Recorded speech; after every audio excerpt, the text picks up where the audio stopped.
have to have someone fill in for him for conducting, and So he's gonna come in later. he's hoping to, yeah, but he couldn't make it through Conroe, is what he said. Well, Conroe was pretty bad. Yeah. Yeah, it's pretty bad. Yeah. I got on the highway. Excuse me. Bless you. I got on the highway, and I got on the highway, and it was really slow, and no accidents, but it was like, I could barely see. Yeah. And then after, when it got to like north of Conroe, it was like pretty clear, like totally like pretty. Yeah. Like it was wet, but it wasn't like torrential downpour. And I was waiting for a phone call, and even Klein ISD didn't call. They're like, we're not going to cancel, and so. I know, like the Woodlands campus, like they sent out that text of like all campuses are open, and then like 20 minutes later they're like, oh, Woodlands campus is closed. It was pretty bad. It was people were not used to it, and everybody's traveling really slow. Yeah. But anyway, here we are, so we can have fun. Yes. Yay! All right, well, let's tune. Oh, did I?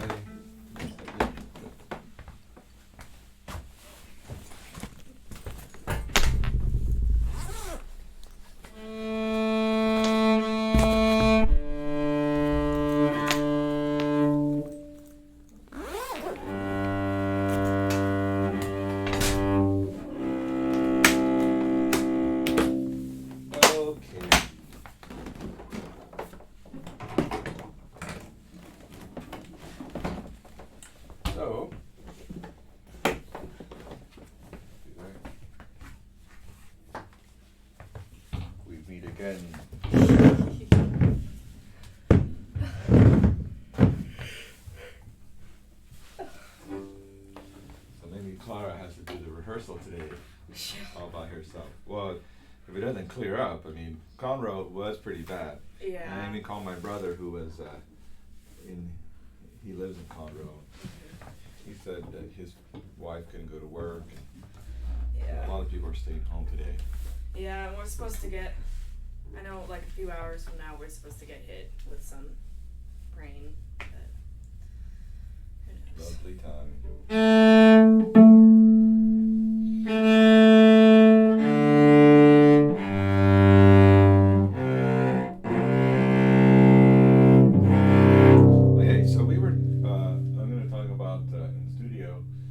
Two things. One is more string exercises for both, and then also how to practice.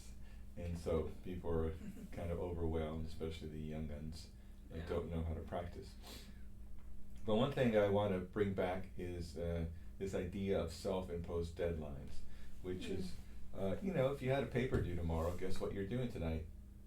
Pizza and paper, and coffee, and you're staying up all night. Alcohol, just. It's like pizza and beer and the coffee until Perfect. 6 in the morning. Perfect Thursday night. And what happens is you're staying up and you're gonna do it. It's due at 8 in the morning, and you gotta do it.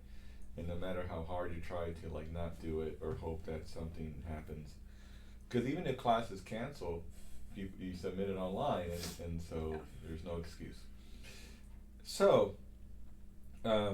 When we're practicing, a good idea is to do a self-imposed deadline. One way, of course, is through a practice session. How do we do that? Well, we have to establish our lower limit of how much we're going to practice. In a way, that's like sets a deadline or a goal. So, say you know that Thursday, Tuesday, Thursdays maybe your busiest day, so you have a certain amount of time. It's like I can only practice an hour today, because I have work, I have this, I have that, whatever. And so, but if you establish that deadline or that goal, then you say, I'm not leaving until I do that 1 hour. What does that do? I think it does a couple things. One, it just makes you practice, right? So you're doing even banal repetition, just kind of boring stuff, but you're doing it. And in a way, it's kind of like a diet, like an exercise, like anything that you just have to do, that I got to do, it's good for me, I'm going to drink this weird juice, kind of thing. And so that's the one thing. Second is it kind of builds a confidence, because once you check off that little box, you feel like, okay, I've done that. You feel a little more accomplished, and it's a small detail, but it builds a little bit more confidence in you. It's like, okay, I did that. Now I can do the other thing. And I always go back to this one story, a personal one, where my wife and I, we had just gotten married. I had this apartment in the museum district with her, and then what happened is she wasn't there, and I was charged to like put everything away into storage. And it was so messy. Things were everywhere, paper everywhere, books all over the place. And so my friend, Mr. I don't know if you remember Mr. Chen. He's a conductor. He conducted us a few times. He said, he came over. He said, "Okay, let me help you." And the first thing he did is like, "Okay, let's get everything off the floor." So we picked everything up off the floor, cleaned it up, even stacked books up, whatever. And 10 minutes later, we could see the floor, and I just thought, wow, now I know what to do. Yeah. Because it's a simple thing of seeing the floor. So when you organize yourself throughout the day in this way, by at least checking off a couple small items, now you can see the floor. Now you know about the big items. Okay, I got this paper, I got this, I got that, and now you know how to deal with your bigger problems. Because when you have bigger problems and then small problems, you just don't know where to go, and you feel pretty stressed out. So having a deadline, or saying like, I'm going to practice 2 hours today, this is just what's going to happen, and you do it somehow. So for example, maybe 30 minutes in the morning, an hour after lunch, and 30 minutes in the evening, something like that. You don't have to do it all in one sitting, although sometimes it's the only way to do it. Now, the other self-imposed deadline is like, you're practicing, and you say you have a passage in your music, in orchestra, and let's just say it's a part that the cellos need to be sounding good. The beginning of the whole piece is like cellos and violas. So you're practicing that, and let's just say there's a particular problem that you have, like an arpeggio, a shift, awkward bowing, etc. Put on a timer. You could do a 2-minute timer, 4-minute, 5, 10-minute timer. I mean, I think the smaller the timer, or the shorter amount of time, the better. So you put 4 or 5 minutes, and you say, okay, I'm going to practice this one bar, this one beat, and then just practice it in every way you know how to do it. You could record it. You could put metronome on. You could, you could change the fingerings. You could play slow or play fast. You could do rhythms. You could do bowing exercises, whatever it takes. And if you're not satisfied after 4 minutes, you could add another 4 minutes. But that self-imposed deadline of like, oh, I only got 4 minutes, it emulates, I think, this imposed deadline of, say, a paper is due tomorrow, that you have to do it. And so it's not exactly the same, you're not getting graded, but it's another way for you to do it on your own and kind of trick yourself into thinking that. And knowing that, your life is going to get only busier in the next year, this self-imposed deadline idea is a good one. So anyway, now we talked last time about these.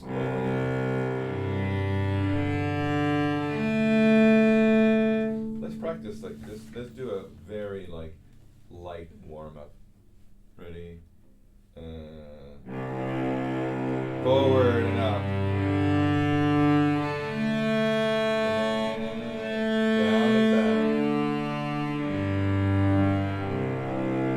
Now let the elbow feel like it's like a buoy floating in water. You know how you can see those in Galveston, or just just going up and down, but you can still see them.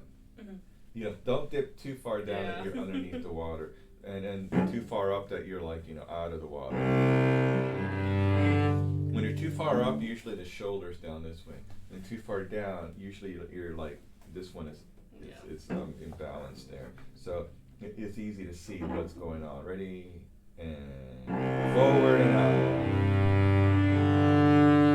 Keep it moving, down and back.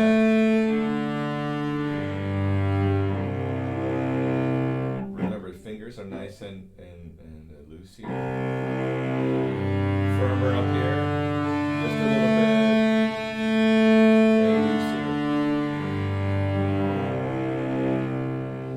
here. So now, let's try the first finger. And what you want to do is, let's keep that 1, 2, 3, 4. And in essence, you're playing some kind of quick note, like a 32nd or 64th note, as fast as you can here.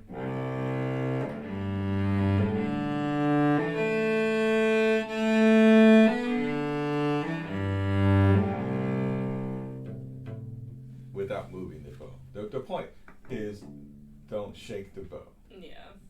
And don't keep it moving. Keep it moving, because when people do this, and they're moving together, which is what we like to do, and it feels natural. Ready? 1, and.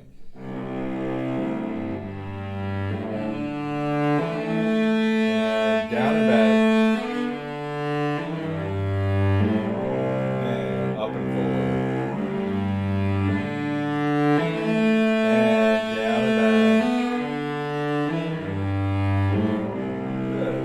Now let's do 3 on the, it's basically C major. So 3 on G and C string, 2 on D and A string.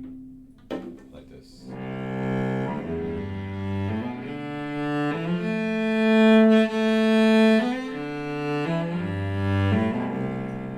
Ready? And up and forward. Down and back.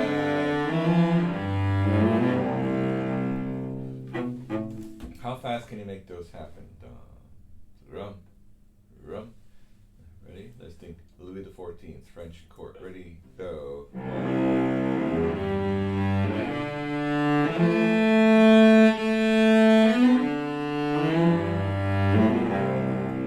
Now all 4. Ready, set, go.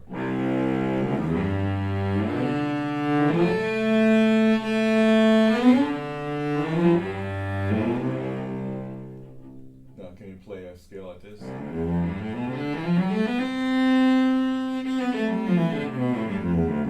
You notice I'm not like trying to make a big sound. Yeah. I'm just making a pretty sound. Make it intimate, like, you know, just we're like talking to each other in this room, not screaming at each other in a bar, like, you know, shenanigans. Like, what? Ready? And go. Oh, you kind of hit the other one, the D string. One E and a 2 E and a 3 E and a go. And did that feel easy? The point is to play with the maximum results with minimum effort. Minimum effort, maximum results. Here's another thing. Let's and then they were kind of going out of order, but this is the next. Actually, maybe it is in order. I've been thinking about this order, and this could be interchanged. But place your bow on the C string. Now wiggle right and left. Now really push down a lot of weight. Now don't put down as much weight. Just feel like you're balanced on the string. Now just go right and left.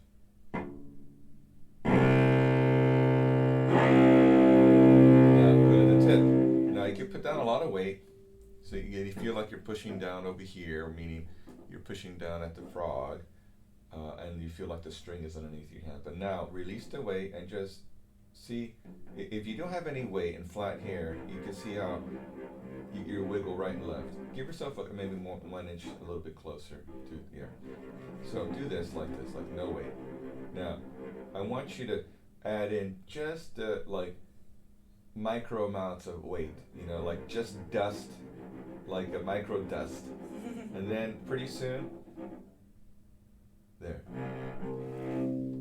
That's the minimum amount. Try it again, and you want to get like an articulation like this.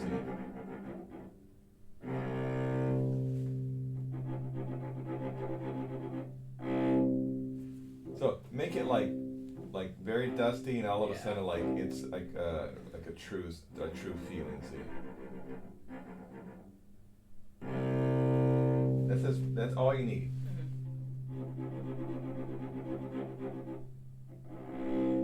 Yeah, of course you can go deeper than that.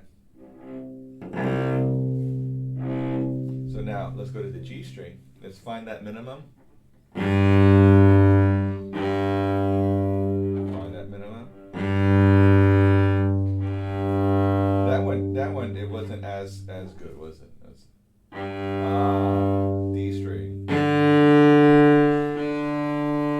the minimum. A string. Minimum.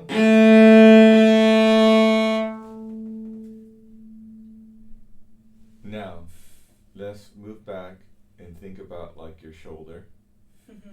What do you think happens when you start to get, some issues? I mean, besides the rain and besides the natural causes of it, and we get tight because of what's happening in the pressure. But you know how you can just do this, minimum.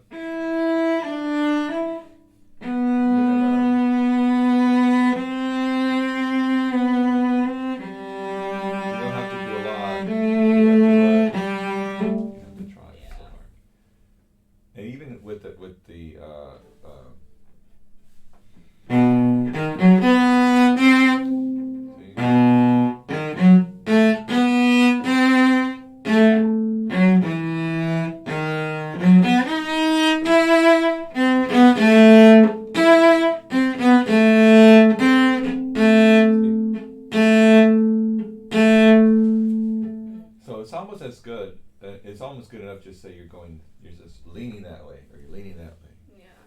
You don't have to even try so hard. Because if you're balanced on the string, you just have to do that. Yeah. Okay, so now I'm making these copies for people, for peoples. And I've seen it before. Yeah, the first one. So these are exercises for the open strings, and so I recommend. We kind of did this in a way already, but I showed you like a simplified version. Here is a. Oh yes, the throwback. Yeah. Now I'm gonna make some copies for everybody again, and look at all the stuff he has here. You have to do all of it. You don't. Yeah. But. It's nice to say, when we're talking about imposed deadlines, it's nice to say, I'm going to practice this for 10 minutes. So we did, the string crossing exercise, we did pulling the string right and left exercise. Now we can do this exercise and then just pick a few. And if you do 5 to 7 minutes of that, you're going to feel pretty warmed up, like you're going to start to feel good. And that's even before you do anything with your left hand. Right. So now, let's go to that first part. Can you just play it for me? And there's 2 ways to do it. We've already established one where you do like this.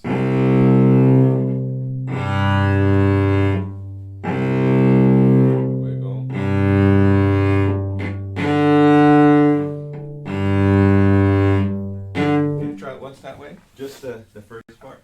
Yeah. And you always have a rest with a wiggle. Ready, wiggle, go. Place, wiggle. Place, wiggle. Excellent, keep doing that.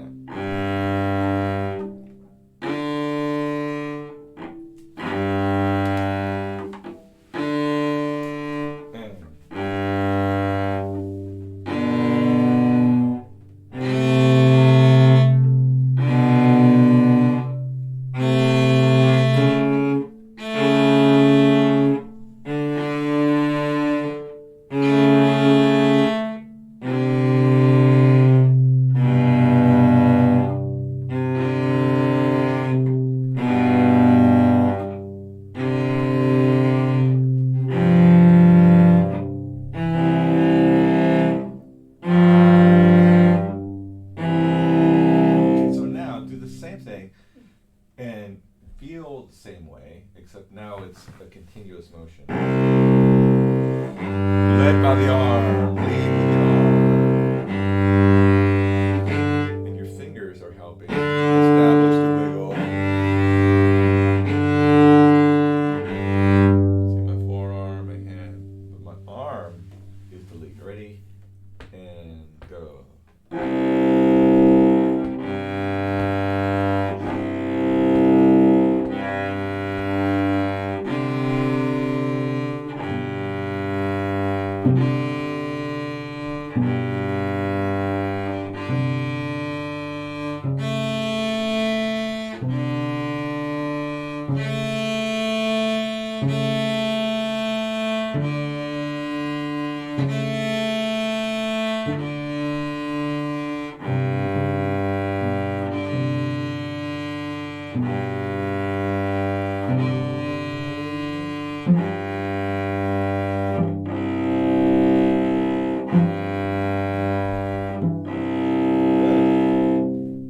What do you think?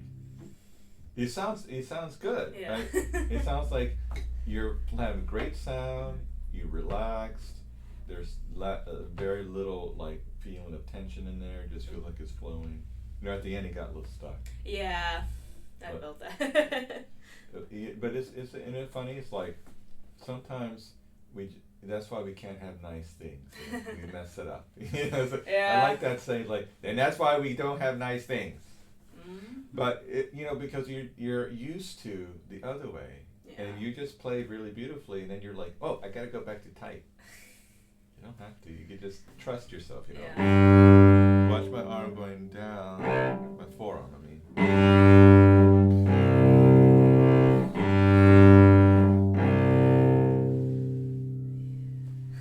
Try just that last one. It was a lot. It's a lot easier than you think. Yeah. Try just the C, G. Yeah.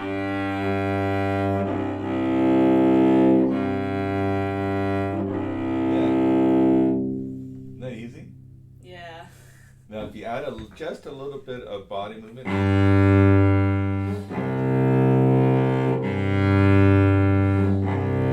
Just a little bit, just going like this and back. Try it. Ready? And.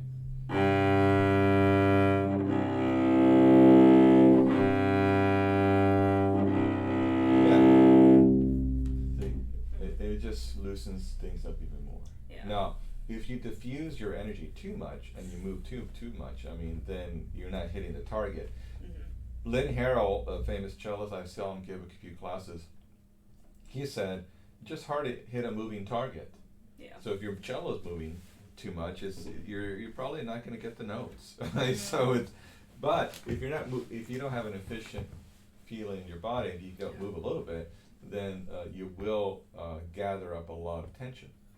Now, one thing that people don't know about Mr. Harrell is that back in the late 90s, he had an operation on his forearms to, I guess, get rid of some problems he had there in the tendons. Yeah, tendonitis probably. Yeah, and carpal tunnel, and they Yeah. probably went in there and repaired it. Mhm. But I saw him in 1999 come back from that, and he sounded amazing. Mhm. So the thing is that he's a real big guy, and he plays like he looks like a linebacker. He's a big guy. He's huge. I mean, Yeah. I stood next to him and I was just thinking, man, you're like huge, and the cello looks like a viola or something. He just anyway. What point I'm trying to say is perhaps he played with excess tension, but whatever. He plays amazing. His taste in playing is not to everyone's taste, but I like it. I like his style. Right. Anyway, can you turn the page? I think one or two pages more. We have this one. Yeah. So can I see it? Turn it around for me. Okay, so let's read. The thrown bow. The bow is held suspended above the D string by a relaxed and motionless arm, and then whipped vertically by the index finger with flat hair onto the string with flat hair. And then that's A. Then B, you are combined arm strokes notes with on the string and odd measures with the whipping motion. So that's left note. So it's hard to do the up bow.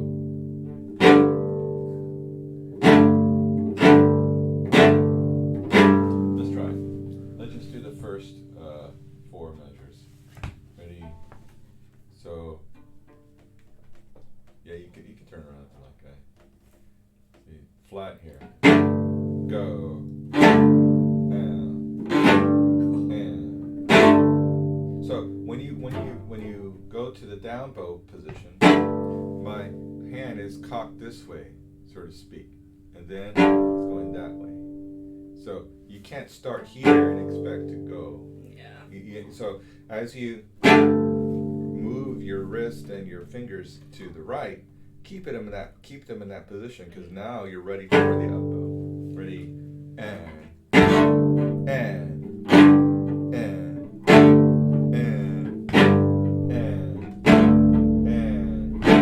now you're doing this. I know. Which is a way to do it, but I'm trying to get you to do more fingers. Place your bow on the string. Now pull back like this. See? Like really feel like you're tugging. Remember the right and left feel. Now tug the string so that it's moving to your right. And then just move your fingers to the right. Yeah. Now lift up right at the end so you're near. Now get your left hand. Hold it on the right side of your wrist.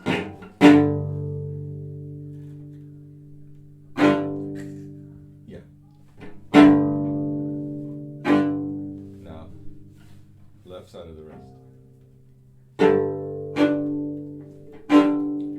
Don't let it move. Yeah, so now, yeah, try and go. You're doing it backwards. Isn't it funny people do it the opposite way? Yeah. I ask people to do this, for example, to go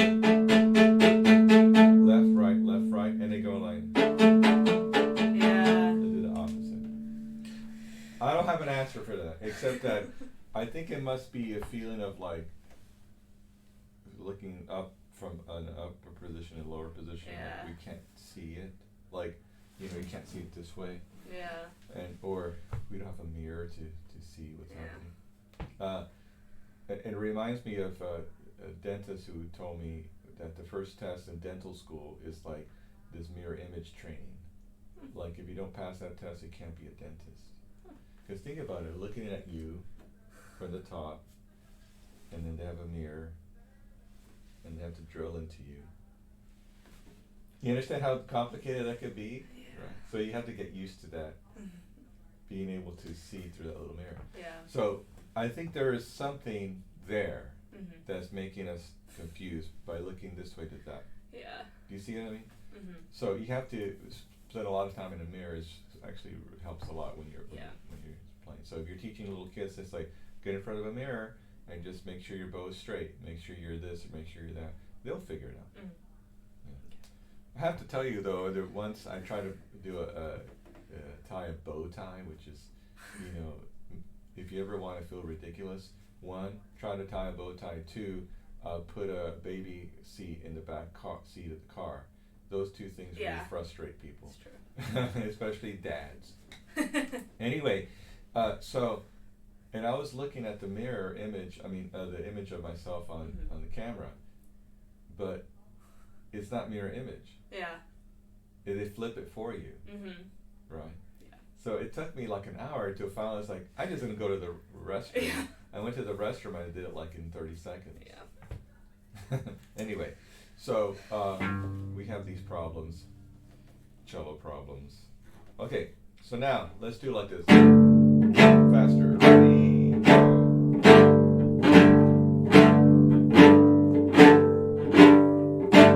Now, what's the next one? Triplet? Yeah.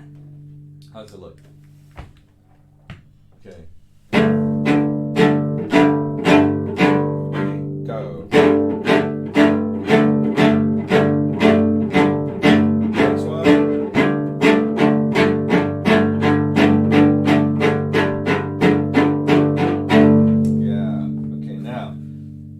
this one is really amazing, this little exercise. Mhm.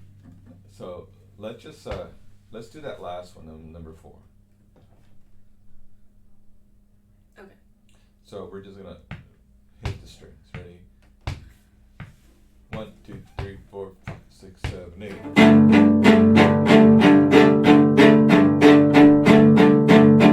Okay, let's get this note here. And with a bouncy bow, go bum, bum, bum, bum, bum, bum, bum, bum. 1, 2, just one note. Go. Oh. Ready? Go. Hold on the middle low. Go.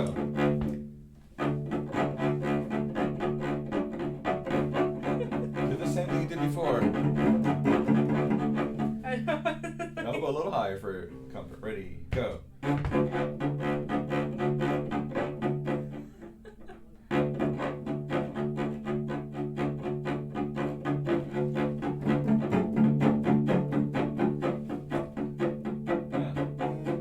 How about this one?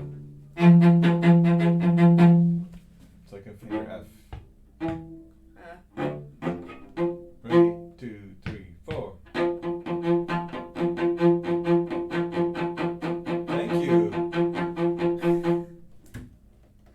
Didn't that feel easy? It's just like it's weird for me still. But it's easier. Don't but go back to the old Kelsey. I know. It's just weird. It's weird because you're doing it. Yeah, and like it feels backwards, so I have to like really pay attention to what I'm doing. But do you notice how it was bouncing? It was like natural. Yeah. Now these 4 measures are really helpful. Mhm. You know, you think that why would that be helpful? Well, what is it teaching you? It's really teaching you like the maximum depth that you need to go. You don't need to go that deep. Yeah. Unless it's anyway, you're not gonna hit 3 strings usually. Yeah. Now, but then when you go play the spiccato, you wanna here's the string, right? Pretend that bow is the string. If you just scratch the surface, you may not get a good tone. You have to go almost underneath it, like feel like you're going this way.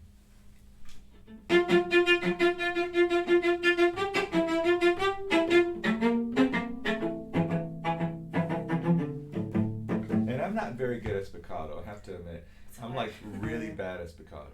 And I don't know why. When I was in high school, I guess I was taught how to do it, and then I played some pieces that had, spiccato sections, and I heard some recordings of mine from that time, and I thought that wasn't so bad. But I think after a while, I realized it wasn't so good either, and I started to get kind of worried about it. Mhm. You know what I mean? And so, consequently, there's something, and I've been searching for a way to practice it. So, I've been these little exercises I'm giving you guys are ways to do it. Mhm. I'm not good at spiccato, but because I'm searching for the great, perfect spiccato, I could teach it. We were just talking in orchestra the other day about how spiccato was like nobody can do it right. Yeah. So. Well, I'm teaching you. This is how Yeah. you do it. And then here's the ricochet part. So for example, let's say right now Leela's we're in Region 9, so she's doing region auditions. And so one way to practice that piece that she has, one of them, so it's this way.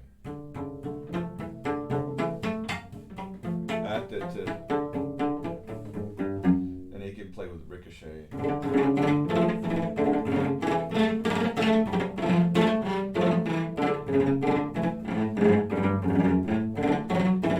What you want to do is develop this idea of throwing your bow into the string all the time. And this idea, I'm sure it's an old one, but it was propagated by this Luigi Silva, who was an Italian-American cellist who lived in the mid-century, 1900s, and he was really famous. He was a tiny guy who played big cello. He's amazing. He wrote a couple of lectures. He gave a couple of lectures, and he in particular talked about how when you start a cellist, or even any string class, you can start with a dowel, like a piece of wood that looks like a bow, and then you can practice like doing this. Is that someone we need to talk to?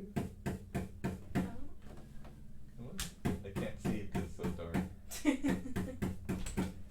didn't realize you had a lesson before me. Oh. Not normally, but. Okay. Well, come on. Not normally, because Kelsey, like, she overslept and didn't come to her last lesson. No, that's wrong. Yeah, I was about to say at 1 p.m. on Monday. No, there was something you had to do something. I had an appointment. Yeah. Yeah. But he said he could do this on a table where you just tap. You teach him like a basic goal, and you ask him to do this. This teaches the staccato from Yeah. the very beginning, but also the pronation direction, like where you're supposed to play the cello. Right. And you know, and at first it is tiring for most people because you're not used to using those muscles, but of course you don't want to overdo these things. You just get used to it. But Yeah. you want to try? A little forward.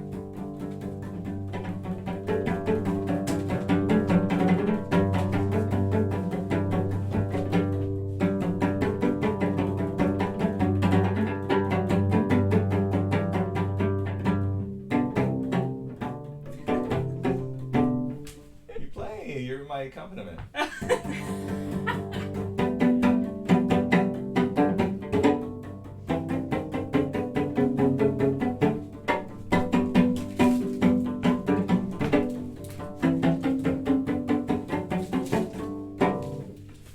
Yeah. Yay.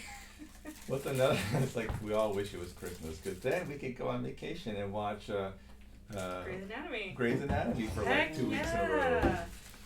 My favorite. Yeah. One of these days I'm gonna be in it, and then like, where's Dr. Science? It's like, I think he's into Grey's Anatomy now. He's not leaving his house. Oh my god.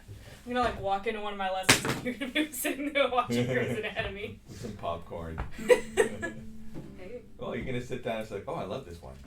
Yeah. Be like, oh, I can quote this whole episode. Yeah. Now let's go back to doing this. Now just get a note like this. Hey, go right in the middle somewhere. Relax your wrist a little bit. And right and left. Now you notice that the closer you get to the frog, the harder it is. But Yeah. you have to find that sweet spot in your bow. Every stick has a sweet spot. Yeah. Now, you're doing it. Yeah. Now, here's a little exercise, and it's kind of like what snare drum people do. You know, snare drum people, percussion people. But what they do on a snare drum, they start with like, one of the things they need to learn how to do is to roll from slow to fast Yeah. back to slow. Do they make you do that in methods? Yeah. Well, it's the same with the bow. So let's pick this same note here. So let's start with like a high bounce. And then and 16ths.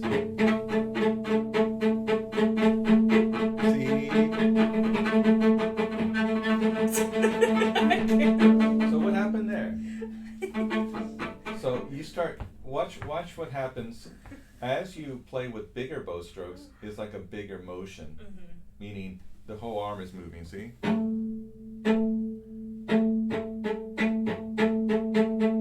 then as you get faster, you're playing with less of this and more of here.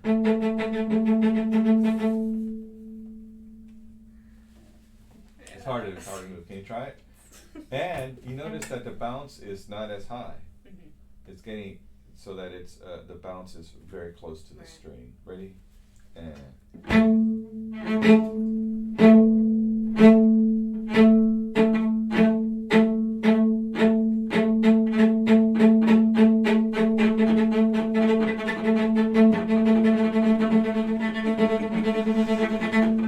anyway, it gets faster. So then, when you're that fast, watch my wrist. You're just here. Like this, up and down. Feel like you're going down and up. I don't know why I I can't do that one. Put your bow on the string. It's really easy.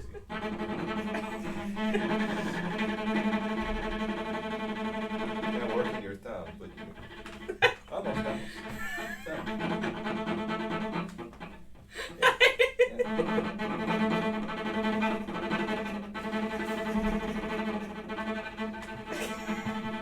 There it is. There it is. You did it. Amazing. Amaze. Oh, wow. You just did it. All right, so we have a little time for some. Why don't you just close that book and put it behind your other book?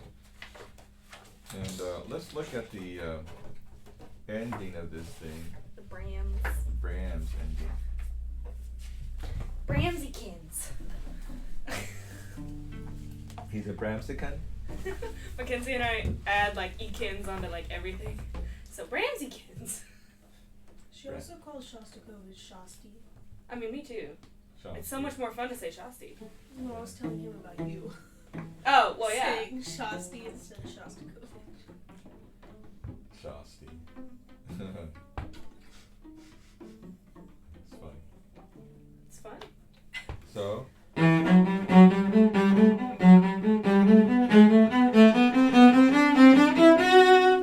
Did we decide to do an up there? Somewhere? Yeah, the D and the E are in one bow.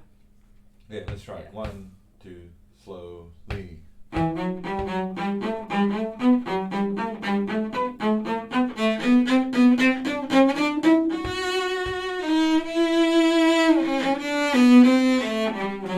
more time, so.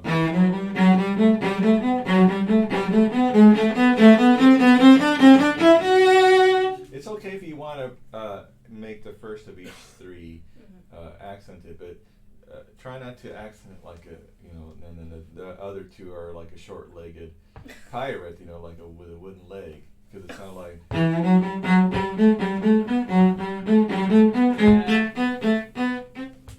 Sounded a little bit weird, didn't it? Okay. Just keep it steady. Remember, we just practiced going right and left. Feeling that pull on the string. Ready, and.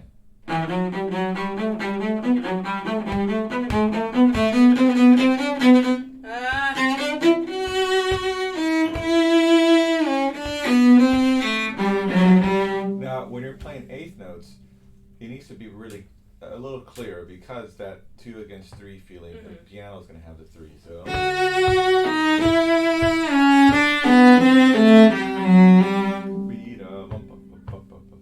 So, when you're playing triplets, you need to feel the eighth notes. When you're playing eighth notes, you got to feel the triplets. That is kind of seems paradox, but it's helpful to keep your notes from rushing. Right. Let's try it. 1, 2, 1, 2, ready, go.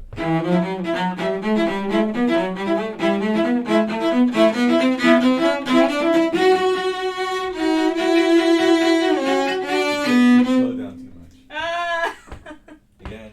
1, 2, ready, go.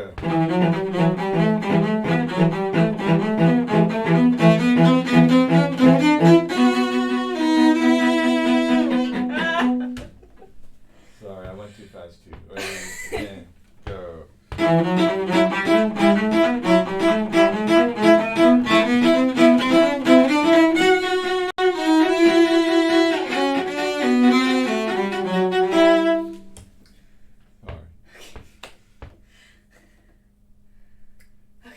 So you know how to do this.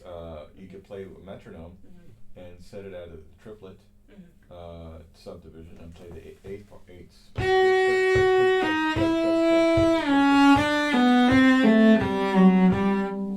Can you play just for me like E's? You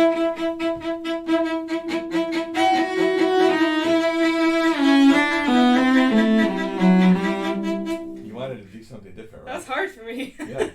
Try it again. Ready? You start.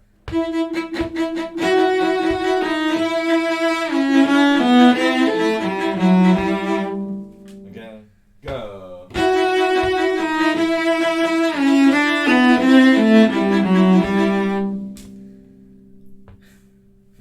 elbow move.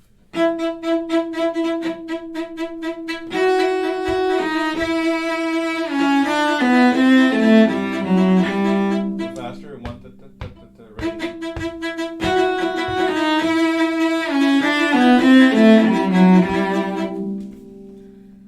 Now can you do eighth notes?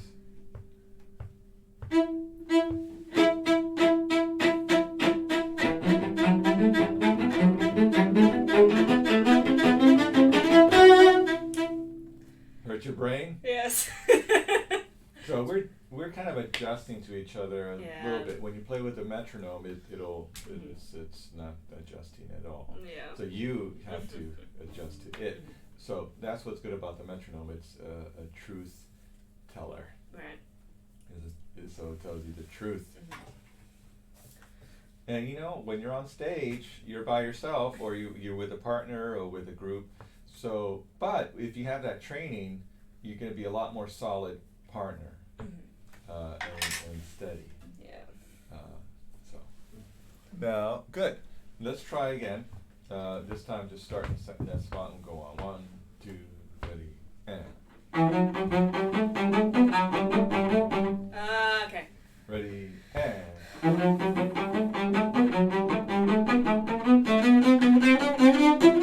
we didn't talk about this, but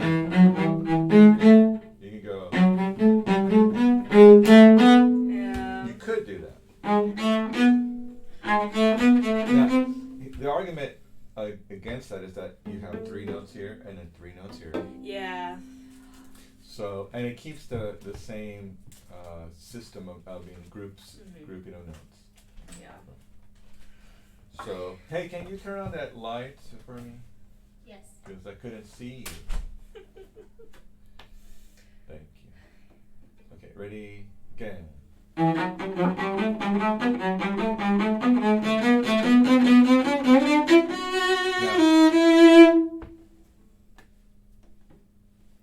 So keep it this way. What if you kept it like this way but in the air? Bring your arm up a little bit more just to like help it. Ready, set, go.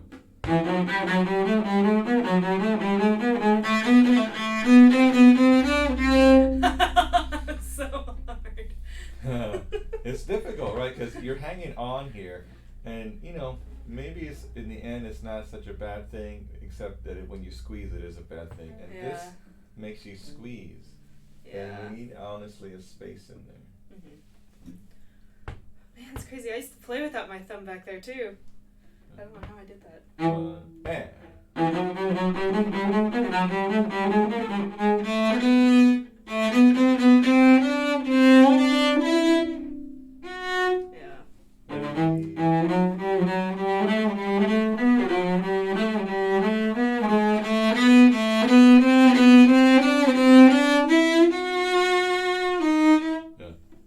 Now, when we go to the first position or half position, we want to do this. Just go this way. Yeah. Place your hand like in 4th position. Relax your shoulders. You know, like straighten up your shoulder blades. You know, feel like they're relatively even. Yeah, that's all you gotta do.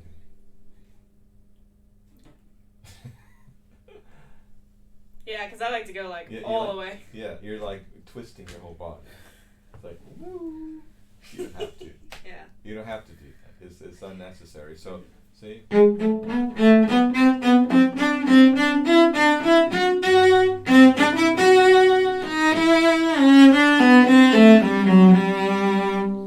One effective way of getting rid of this thumb tension is to bring it over to the A and D string side. So you feel like you're hanging this way. Second is to tap, tap, tap, tap, tap, tap, tap, tap every once in a while, just to understand and work what your thumb is doing. So if you do feel it wants to squeeze, just tap it. And instead of the pressure emanating from here, like from the down position or from the bottom, when you take that off, tap as you put the weight into the string. Go to the first position on the D string and tap. Feel the weight in there.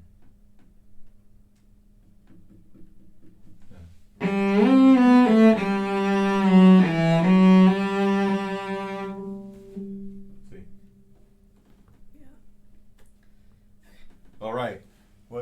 very much. Thank you. We had a good time today. So we will continue our, today's the 19th. Whoa, 9/19/19. Weird. Wow. It's very suspicious. So keep playing Brahms.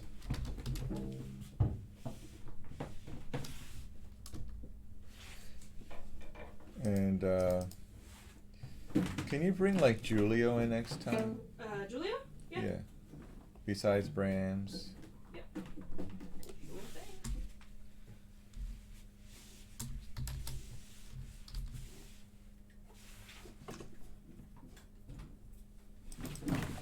That way we could have a little fun. You know? Yeah.